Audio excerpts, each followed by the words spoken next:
हाय दोस्तों, स्वागत है आपका अपने चैनल स्पोर्ट्स हंटिंग में। आज हम बात करेंगे इंडिया में चल रहे सबसे वायरल न्यूज़ यानी कि बजरंग पुनिया और विनेश फोगट के एग्जामिशन ट्रायल से।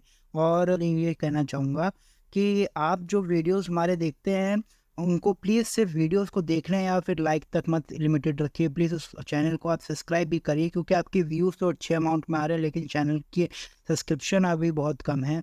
तो प्लीज़ आप सब्सक्राइब करिए हमारे चैनल को। और इससे फ़ायदा सिर्फ ये नहीं होता कि आप ही को वापस मेरे चैनल मेरे वीडियोस देखने को मिले, साथ में ये भी होता है कि जो यूट्यूब होता है वो अपना एक डेटा मेंटेन करके रखता है और वो मेरे वीडियोस को फिर जितने सब्सक्रिप्शन या व्यूज़ होते हैं उसके आधार पर और लोगों को जो मेरे को नहीं जानते हैं या आपको नहीं जानते या आपके थ्रू नहीं जानते मुझको या मेरे वीडियोस को, उनको फिर वो वीडियोस वो दिखाता है और फिर मेरे व्यूज़ भी बढ़ते हैं और फ़ायदा भी दिखता है चैनल को। तो प्लीज़ आपसे मेरी रिक्वेस्ट रहेगी कि आप प्लीज़ मेरे चैनल को सब्सक्राइब करिए। तो अगर और मेरे कंटेंट अच्छा लगे तो प्लीज़ उसको लाइक भी करिए। तो अब आपसे ये बात जो करनी थी मेन वो आज की ये है कि बजरंग पुनिया और विनेश फोगाट, इन दो वेट कैटेगरी को, इनकी जो दो वेट कैटेगरी 53 केजी और 65 केजी वेट कैटेगरी में ये दोनों रेसलिंग करते हैं।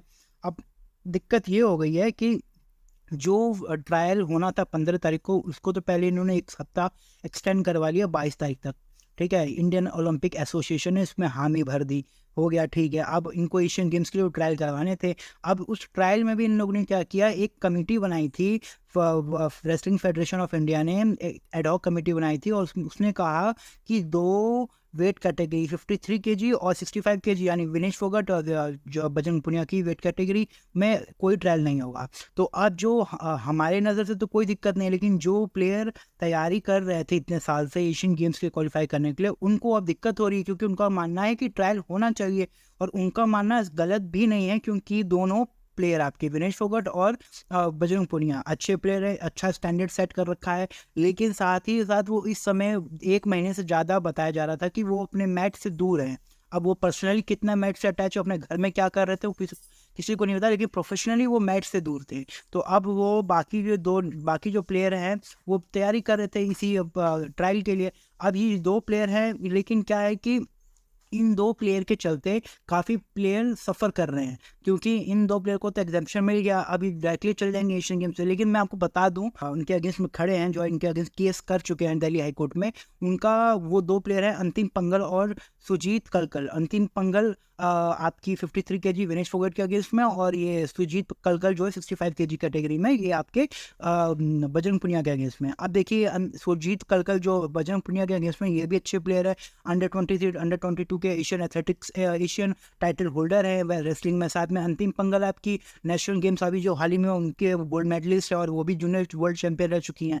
तो प्लेयर तो सब अच्छे हैं। आपके बजरंग पुनिया और विनेश फोगट के बारे में तो आपको बताने की जरूरत है नहीं, वो एक उसमें से ब्रॉन्ज मेडलिस्ट है ओलंपिक्स का, और एक आपका जो है जो विनेश फोगट वो एशियन गेम्स की गोल्ड मेडलिस्ट है। तो बात ये कहनी है कि सब तो प्लेयर तो ठीक हैं, लेकिन दिक्कत ये है कि आप देखिए, अगर आप बजरंग पुनिया और विनेश फोगट को बिना किसी ट्रायल के भेज देंगे, तो जो साइकोलॉजिकल उनके दिमाग में चलेगा, क्या उनको नहीं पता कि उनके पीछे क्या चल रहा है उनके देश में, उसका असर उनके मैट पे भी उनको दिखेगा, उनके परफॉर्मेंस पे भी दिखेगा। एग्जाम्पल मैं आपको देता हूँ, विनेश फोगट रेसलिंग जो टोक्यो में हुआ था, उससे पहले वो लंदन से या कहीं वहाँ से निकली थी, और वो कुछ उनका और उनके उनके जो रेसलिंग फेडरेशन के साथ कुछ तो उनका चल रहा था, मतलब आपसी मतभेद था। तो उसके चक्कर में देखिए उनके फेशियल एक्सप्रेशन और उनके जो मैट पे उनका परफॉर्मेंस था वो गिरा, और वो जो कीवर्ड अच्छी कंटेंडर थी मेडल की, ओलंपिक्स टोक्यो ओलंपिक्स की बात कर रहा हूँ मैं, और वहाँ पे वो मेडल किया, वो तो क्या कहते हैं सेकंड राउंड में बाहर हो गई थी।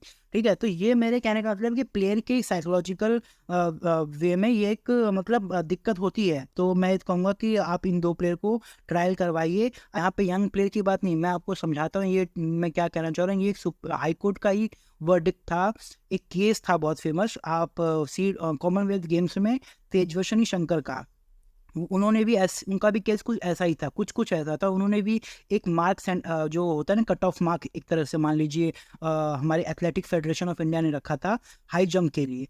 तो उन्होंने एथलेटिक्स फेडरेशन ऑफ इंडिया के द्वारा किए गए क्वालिफिकेशन राउंड में पार्ट नहीं किया। वो चले गए कहीं अमेरिका में, कोई इवेंट हो रहा था इंटरनेशनल लेवल का, उसमें पार्ट किया और वहाँ पे उन्होंने वो मेडल जीत लिया। वहाँ पे उन्होंने मतलब वो स्टैंडर्ड हासिल, मतलब कहने का यहाँ पे एथलेटिक्स फेडरेशन ने कहा कि मान लो 2.29 मीटर आपको जंप करना है, तो उन्होंने यहाँ पे नहीं किया, वो अमेरिका में जाके जंप कर दिया उन्होंने। और वहाँ पे फिर वो बोले कि देखिए हम जंप करके आए और ये देखिए हमारा सर्टिफिकेट, और हमको मतलब रिकॉग्नाइज करिए या रिकमेंड करिए हमारे लिए, हमको उसका कॉमनवेल्थ गेम्स में भेजने के लिए एथलेटिक्स इंडियन ओलंपिक एसोसिएशन का नाम भेजिए हमारा। तो एथलेटिक्स फेडरेशन ऑफ इंडिया ने मना कर दिया, पिछले साल की बात है ये।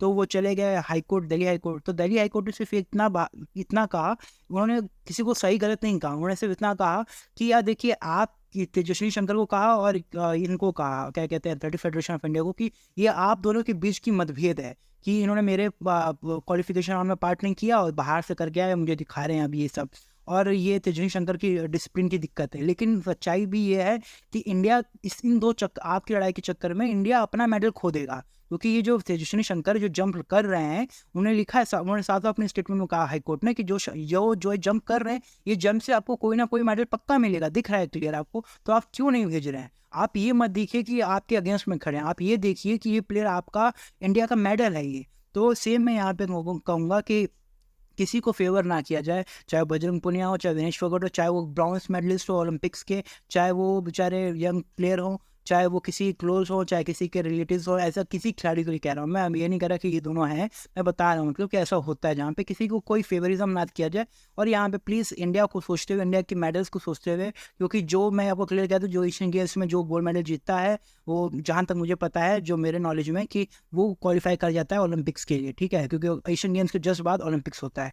तो देखिए, अब मैं तो ये कहूँगा कि फेयर ट्रायल कराया जाए। पहली बात तो फेयर ट्रायल कराया जाए ताकि प्लेयर्स को मौका मिले सबको। अगर इन केस फेयर ट्रायल नहीं भी होता तो एटलीस्ट अंतिम पंगल और ये सुजीत कलकल को और विनेश फोगाट से और बजरंग पुनिया से रिस्पेक्टिवली इनके मैच करवाया जाए, ताकि इन दोनों में से जो भी पहुँचे प्लेयर, जो भी अच्छा प्लेयर वहाँ पहुँचे, उसको एटलीस्ट ये तो सेटिस्फेक्शन रहे कि मैं एक मैच या ट्रायल दे के आया हूँ, ताकि वहाँ पे उसके मैट पे उसका वो कॉन्फिडेंस दिखे।